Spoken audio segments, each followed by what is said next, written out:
नमस्कार प्यारे बच्चों। आज मैं आपके लिए लेकर आया हूं कक्षा 8 की गणित का जो 16वां अध्याय है, जिसका नाम है संख्याओं के साथ खेलना। हाँ, बिल्कुल अच्छा नाम सुना आपने, संख्याओं के साथ खेलना। और इस खेल के अंदर आपको बताया जाएगा कि हम कैसे किसी को मूर्ख बना सकते हैं। तो अगर आपने भी सीखना है किसी को मूर्ख बनाना, तो सबसे पहले आपको जानना पड़ेगा कि इसका मूर्ख बनाने का तरीका क्या है। तो तरीका जानना है तो वीडियो को अंत तक देखना पड़ेगा, और इसके लिए आपको चैनल को सब्सक्राइब करना है, लाइक करना है, और वीडियो के लास्ट में अगर आपको ये पता चलता है कि हम कैसे मूर्ख बना सकते हैं, तो नीचे कमेंट बॉक्स में ज़रूर लिखना है। तो शुरुआत करते हैं कुछ पहले सामान्य बातों की, क्योंकि अगर वो हमें बातें नहीं पता तो हम कुछ भी लोगों को मूर्ख नहीं बना सकते। तो सबसे पहले बात करते हैं संख्याओं के साथ जो खेलना। उसमें शब्द आता है व्यापक रूप। जो शब्द है उसका मतलब क्या है? व्यापक रूप। यानी इसका मतलब क्या होता है? इसका मतलब होता है, व्यापक का मीन होता है फैलाना। तो हमारा जो शब्द है फैलाना। अब एक सामान्य शब्द ले रहा हूं। सामान्य जैसे मैंने आपको कहा कि 15। अब 15 का व्यापक रूप लिखना है। तो देखो 15 जो शब्द है उसमें दो चीज आ रही है। एक तो आ रहा है इसमें 10 और एक इसमें क्या आ रहा है? 5। यानी अगर मैं इसको लिखना चाहूं तो 10 + 5 लिख सकता हूं। जब मैं इसको 10 + 5 लिखता हूं तो 10 जो है, ठीक है ना, यानी 10 जो है, 10 को मुझे किससे गुणा करना है? 1 से, तो मेरा 10 आएगा, और प्लस क्या लिखूं मैं? 5 लिखूं। तो ये शब्द बन गया मेरे पास में इसका व्यापक रूप। किसका? इस 15 का व्यापक रूप। लेकिन यही अगर मैं प्रश्न लिखता हूं यहां पे कितना? 25 का व्यापक रूप। किसका? 25 का व्यापक रूप। तो आप क्या कहोगे? सर हम इसको ऐसे डिवाइड करेंगे, इसको लिखेंगे 20 + 5। कितना हो गया? 25। तो अभी ये पूरा नहीं हुआ, क्योंकि 20 जो है वो 10 का गुणा है। यानी 10 को किससे गुणा करें?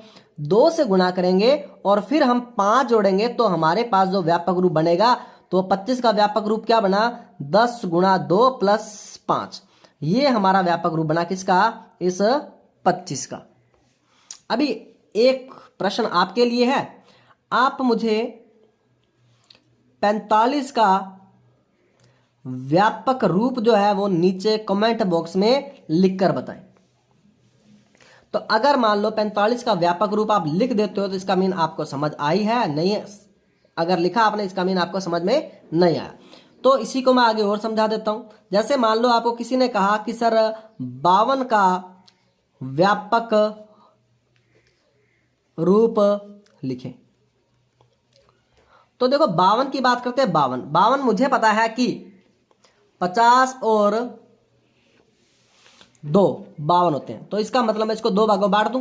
पहला क्या लिखूं? 50, और फिर मैं क्या लिखूं? 2 आ गया। अब मुझे पता है कि 50 जो है वो 10 के गुणा में आता है। कितना आता है? तो आता है 10 × 5, और प्लस में क्या लिखा मैंने? 2। तो इस 52 का जो वास्तविक व्यापक रूप है वो क्या है? 10 × 5 + 2। तो ये है इसका व्यापक रूप। उम्मीद करता हूं आपको समझ में आया है। अब एक सामान्य बात, अगर मैं आपको कहूं 2 अंकों की मतलब 2 अंकों की संख्या, आपको मैंने ये कहा शब्द एक 2 अंकों की संख्या, तो सबसे छोटी संख्या बनती है, वो बनती है 10। 10 से पहले लिखते हो हम 9 लिखते हैं, यानी 1 अंक है। जैसे ही 10 लिखा तो क्या शब्द बन गए? 2 अंक बन गए, एक और ये 2। ठीक है। 11 लिखूंगा तो भी 2 अंक है। मैंने 25 लिखा तो भी कितने अंक है? 2 अंक है। अगर मैं 99 लिख दूं तो भी कितने अंक है? 2 ही अंक है इसमें। लेकिन जैसे ही मैं लिखता हूं 100 यानी कि 100 लिखता हूं, अब मेरे पास अंक आ गए 3। 1 2 3 अंक आ गए। अब 100 से ऊपर जितना भी चलेगा वो कितने बनेंगे? 3 अंक बनेंगे। ठीक है ना? कहां तक? 999 तक। तो 999 तक 3 अंक है। लेकिन जैसे ही मैं लिखता हूं 1000, तो ये कितने अंक हो गए? ये हो गए 4 अंक। 1 2 3 4, 4 अंक बन गए हमारे पास ये। तो ये अंक जो है हमारे पास, अगर हमें इनके बारे में पता है कि ये 2 अंकों की संख्या है, ये 2 अंकों की बड़ी संख्या है, ये 3 अंकों की बड़ी संख्या है, 100 जो है वो 3 अंकों की सबसे छोटी संख्या है, और 1000 जो है वो 4 अंक की संख्या है। तो इस पार्ट को समझना बहुत आसान हो जाता है। कैसे होगा देखते हैं, अभी करते हैं सवाल। तो जाइएगा कहीं नहीं और बने रहिए मेरे साथ तेरा मेरा साइंस चैनल पे। उम्मीद करता हूं कि आज आप संख्याओं के साथ खेल कर ही जाओगे। तो अब देखो, सबसे पहले मैंने एक शब्द लिया यहाँ पे, कितना, मैंने एक शब्द उठाया 27, ठीक है ना। अब जो 27 शब्द उठाया है, 27 को पहले मैं लिखता हूँ इसको व्यापक रूप में। व्यापक रूप में लिखा तो पहले मुझे लिखना पड़ा इसको 20 + 7, ये लिखा मैंने। अब मुझे पता है कि 20 जो है वो गुणा में आता है किसके। अब मैं इसको और बड़ा लिखता हूँ, इसको लिखता हूँ मैं 10 × 2 + 7। अगर मैं इस 10 को 10 ही मान लूँ और इस 2 को क्या मान लूँ, a मान लूँ, और इस 7 को क्या मान लूँ, b मान लूँ, तो मेरे पास संख्या क्या बनी, 10a + b। ये संख्या मेरे पास बन गई। तो मेरे पास संख्या क्या बनी, 10a + b। तो अब देखो हमारे पास एक प्रश्न आता है जिसको आपको याद ही रखना है। अगर वो कहता है कि कोई 2 अंक की संख्या ए बी है, तो आपके दिमाग में एक ही शब्द आना चाहिए। अगर वो शब्द कह रहा है ए बी है तो आप इस ए बी को क्या लिखोगे, ध्यान रखना, ये आपको याद रखना है। ए बी को आपने क्या लिखना है, इसको लिखना है 10a + b, ऐसे लिखना है। क्या कहा, 2 अंक की संख्या है, कौन सी, ए बी, तो इसको क्या लिखना है आपने, 10a और प्लस b। लेकिन अगर वो कहता है 2 अंक की संख्या लेकिन वो कौन संख्या है, b और a है, तो क्या लिखना है, इसको 10b + a कर देना है। यानी पहली संख्या के साथ में गुणा में 10 लगाना है, प्लस में आपने क्या लिखना है, दूसरी वाली संख्या लगाना है। तो ये होगी हमारी कौन सी, जब 2 अंकों की संख्या के बारे में बात कर रहा है। तो अब चलते हैं अपने आगे सवाल की तरफ। अगर वो हमें कहता है कि यानी जोड़ने के लिए, अब इसमें देखते हैं हमारे पास एक सवाल आता है, मान लो तुम्हें क्या करना है। अब वो कहता है 3 अंक की संख्या सोचने, क्या सी, 3 अंक की। तो 3 अंक में हमें पता है कि सबसे छोटी संख्या कौन सी है, 100 है। 3 अंक की सबसे छोटी संख्या क्या है, 100 है। अच्छा, इस 100 के बाद में अगर मैंने आपको लिखा कि 101 जो है उसका व्यापक रूप लिखो, क्या लिखो, इसका व्यापक रूप लिखो, तो आप क्या लिखोगे, इसको आप ये लिखोगे 100 + 1, व्यापक रूप आप ये लिखोगे 100 + 1, ठीक है। लेकिन वास्तव में जो 100 है, ठीक है ना, वो 100 है क्या चीज, पहले वो देखते हैं अपने। तो इसको क्या लिखा जाएगा, पहले वो देखते हैं अपने शब्द। तो 3 अंक की, यानी यहां पे शब्द का मैंने क्या कहा, 3 अंक, क्या कहा, 3 अंक की संख्या। अब 3 अंक की संख्या को वो क्या कहेगा, ए बी सी नाम देगा। जब ए बी सी नाम देगा तो हमें क्या रखना है, वो ध्यान रखना भी, 100 आ गया + 1 आ गया। अब इसको लिखना कैसे, वो देखो, जो ए है वो आएगा 100 × a। अब पीछे हमारे पास 1 अंक चला गया, पीछे क्या रह गए, 2 अंक रह गए, ठीक है। तो 2 अंक है, उसके लिए क्या लगा देंगे, प्लस का निशान लगा देंगे। अब प्लस का निशान लगाते 2 अंक की संख्या को हम क्या लिखते थे, 10 × b, और लास्ट में क्या लिखेंगे, प्लस का c लिख देंगे। तो इस तरह से हमारे पास जो 3 अंक की संख्या का है तो उसे क्या लिखना है, 100 × a + 10 × b प्लस सीधा c। लेकिन अगर इसी a b c को वो लिख दे c a b कह दे, तो c a b यानी कैब कह दे, तो क्या लिखोगे, पहली संख्या उसको क्या करोगे, 100 के गुणा में लिखोगे, दूसरी संख्या जो है उसको 10 के गुणा में लिखोगे, और तीसरी संख्या को एज इट इज यानी जैसी है वैसी ही लिख देंगे। उम्मीद है इतनी बात आपको समझ में आई होगी। वीडियो लंबा होगा क्योंकि गणित जो है वो थोड़ी सी कंसेप्ट पे चलती है, और जब कंसेप्ट पे चलती है तो आपको हर एक पहलू को समझाना जरूरी है। अगर आपको व्यापक रूप ही समझ में नहीं आया तो फिर गणित में हम संख्याओं के साथ खेल नहीं सकते, फिर हम सिर्फ और सिर्फ रट सकते हैं, और रटना गणित की कोई भी अच्छी बात नहीं है। तो ध्यान रखना, अभी हमने शुरुआत की है, व्यापक रूप लिखना सीखा है, और हमने शब्दों के बारे में थोड़ी सी जानकारी प्राप्त की है। आगे चलते हैं, आगे क्या होने वाला है, और बने रहिए, देखते रहिए तेरा मेरा साइंस। तो चलते हैं अब आगे की तरफ एक छोटी सी कहानी के साथ में। यानी अब हमें क्या करना है, संख्याओं के साथ खेलना सीखना है। तो अब संख्याओं का साथ खेल देखते हैं। यानी पहला जो शब्द अपने सीख रहे हैं वो है अंकों का पलटना। उसे हमें लिखना है अंकों का पलटना। अब देखो शब्द क्या कहा उसने, अंकों का पलटना। जैसे मैंने आपको कहा 15, आपने इसको पलट दिया 51, यानी 5 को पहले लिख दिया और 1 को बाद में लिख दिया, तो ये बन गया 51। ठीक है, ये है शब्दों का पलटना। मैंने आपको कहा कि 25 जो है उसको पलटो, तो आपने क्या लिखा, आपने इसको पलट दिया कि आपने लिखा 52। तो अब इसी से शुरुआत करते हैं, अंकों को पलटने से शुरुआत करते हैं। दो लोगों के बीच की कहानी है। एक होता है मीनाक्षी, क्या नाम है उसका, मीनाक्षी। और एक जो लड़का है जिसका नाम है सुंदरम, क्या नाम है उसका, सुंदरम। बात क्या है, मीनाक्षी कहती है सुंदरम को कि तुम कोई संख्या सोचो। जैसे तुम यहां बैठे हो तो तुम कोई संख्या सोचो। मान लो सुंदरम ने सोच ली कोई संख्या, कितनी, उसने सोची है 21। उसने सोची है, मीनाक्षी को नहीं बताया। मीनाक्षी ने कहा कि इस संख्या को पलट दो, तो सुंदरम ने क्या किया, इसको पलटा। ठीक है, यानी कि 21 को पलटने पर जैसे ही पलटा तो अब इस 21 का उल्टा क्या हो गया, 12 हो गया। 21 को पलटा तो क्या हो गया, 12 हो गया। अब उसने कहा जो संख्या आपने पलटी है, 21 उसकी सोची हुई संख्या, 12 उसकी पलटी हुई संख्या, वो कहता है इनको जोड़ दो। तो उसने क्या किया, मीनाक्षी इनके कहने पे उसने इसे जोड़ दिया। अब 21 और 12 को जब मैं जोड़ता हूं तो मेरा टोटल आता है कितना, 33। समान सी बात है। अब मीनाक्षी ने क्या कहा, मीनाक्षी ने कहा कि आप इस संख्या को 11 से भाग दो। उस बंदे ने क्या किया, इस 33 को किससे, 11 से भाग दिया, तो 11 तिये 33। अब मीनाक्षी ने क्या कहा कि अब इसमें जो शेषफल है, शेषफल जो बचा वो क्या था, शेषफल शून्य, यानी शेषफल नहीं रहा। मीनाक्षी ने शब्द सोचने को कहा, सुंदरम ने सोचा, फिर मीनाक्षी ने उसे पलटने को कहा, उसने पलटा, और फिर उसके बाद में उसने जोड़ने को कहा, उसने जोड़ दिया। फिर उसने 11 से भाग देने को कहा, और 11 से भाग देने के बाद में मीनाक्षी ने क्या कहा कि अब इसका कोई भी शेषफल नहीं रहा। तो अब जो सुंदरम था वो सरप्राइज हो गया कि क्या शेषफल क्यों नहीं बचा, क्योंकि यहां पे हमने क्या लगा दिया, क्रॉस, यानी इसका मीन है कि 0 बच रहा है, हमारे पास शेषफल नहीं बच रहा।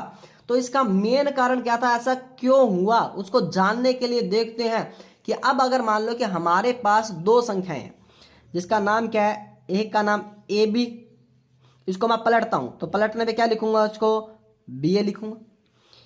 इस संख्या को जब मैंने कहा था 2 अंक की संख्या है तो उसको हम किस रूप में लिखते हैं, उसको लिखते हैं 10a प्लस बी के रूप में लिखेंगे। इस संख्या को किस रूप में लिखेंगे, 10b गुणा a के रूप में लिखेंगे। तो ये मैंने संख्याएं को लिख दिया है। अब अगर मैं इनके बीच में लगाता हूं जोड़, यानी इनको जोड़ता हूं तो 10a एक तरफ हो जाएगी, यानी 10a प्लस a, फिर बीच में निशान क्या आया मेरा, प्लस का आया। फिर मैं क्या लिखूंगा, 10b प्लस, ये वाला b उधर ले जाऊं तो b, तो ये क्या बना मेरे पास, 10a प्लस 1 कितना हो गया, 11a बना। और दूसरे वाला क्या बना मेरे पास, 11b बना। इसका मीनिंग दोनों में कॉमन क्या आ रहा है, 11 कॉमन आ रहा है, तो कॉमन मैंने 11 बार ले लिया। अंदर क्या बचा मेरे पास, a प्लस b।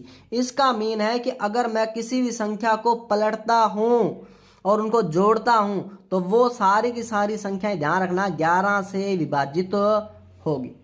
किससे विभाजित होगी, 11 से। ठीक है ना। तो इसका मीन है कि उसने कोई मैजिक नहीं किया, सिर्फ उसने अंकों के साथ में खेला।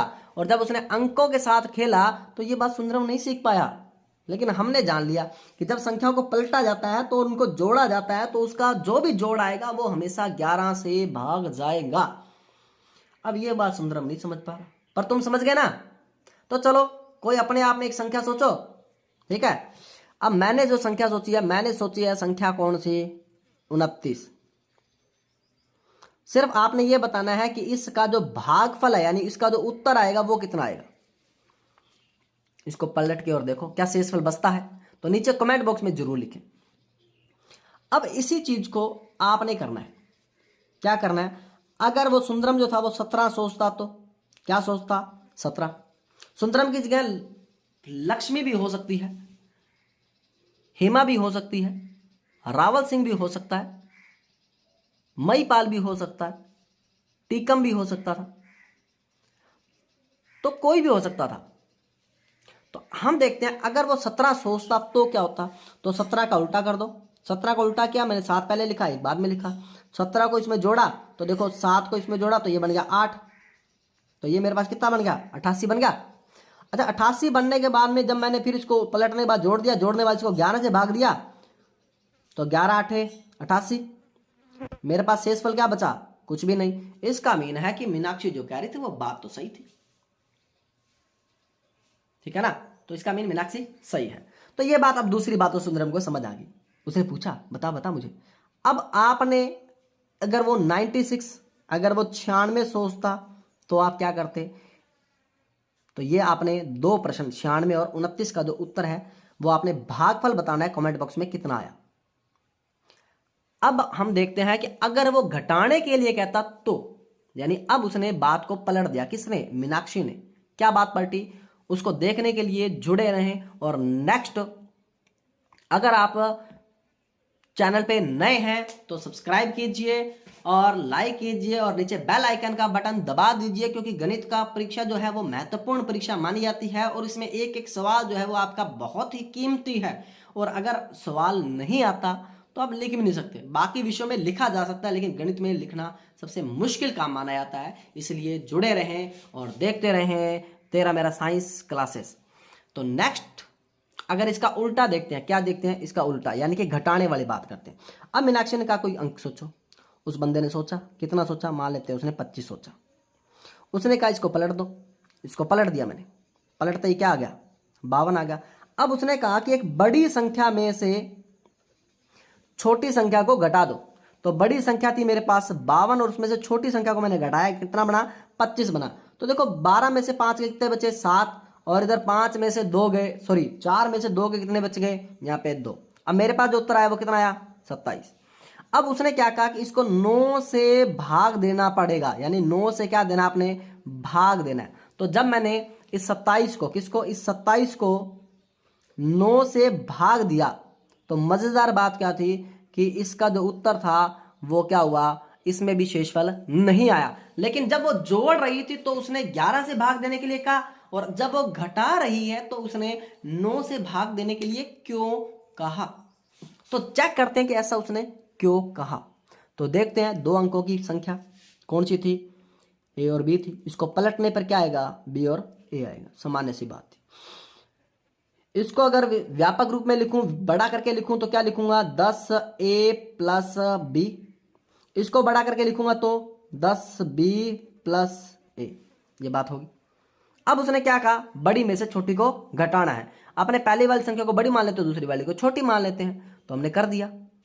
तो इसको घटाने के लिए मैंने क्या किया, इसके आगे माइनस का निशान लगाया और इसको ब्रैकेट में लगा दिया, और इसको भी मैंने ब्रैकेट में दिया। अब 10a, ये माइनस का निशान, इस ब्रैकेट को जब खोला जाएगा तो ये निशान आगे की तरफ जाएगा और ये वैल्यू भी क्या हो जाएगी, माइनस की हो जाएगी। जब मैंने ब्रैकेट को खोला तो ये बन गया 10a प्लस बी माइनस का 10b माइनस का ए को एक तरफ किया तो क्या बना, 10a माइनस ए, और इधर माइनस का 10b और प्लस का b। इधर जब माइनस किया 10a में से एक कम कर दिया a, तो मेरे पास बच गया यहाँ पे 9a बचा। और इधर अगर कम करता हूं तो मैं माइनस का कितना बचा, 9b बचा। अब देखो 9 कॉमन है, 9 कॉमन है किसमें, इन दोनों सवालों के अंदर। तो क्या करना है, 9 को हम क्या करेंगे, बाहर की तरफ रख लेंगे, अंदर क्या बचा, a माइनस b बचा। तो इसका मीन है कि अगर दो संख्याओं को पलटकर उनमें से बड़ी में से छोटी को घटाया जाए तो हमेशा 9 का भाग जाएगा। तो ये दो तरीके थे जो उसने मूर्ख बनाने के लिए काम में लिए, किसको, सुंदरम को। अब आपने ये बताना है कि अगर वो संख्या सोचता, कौन सी सोचे, अगर वो संख्या सोचता 45, तो क्या उसके उलटने पर और उसमें से बड़ी में से छोटी घटाने पर क्या वो 9 से विभाजित होती या नहीं होती? अगर होती या नहीं होती तो इस बात को आप कमेंट बॉक्स में लिखकर जरूर बताएं। तो जुड़े रहें, अब अपने करेंगे 16.1 के सवाल। उससे पहले सामान्य जानकारी थी जो इस वीडियो में आपको कंप्लीट दे दी गई है। अगर आपने ये वीडियो नहीं देखा तो आपको 16.1 कराने का कोई महत्व नहीं बनेगा। तो धन्यवाद।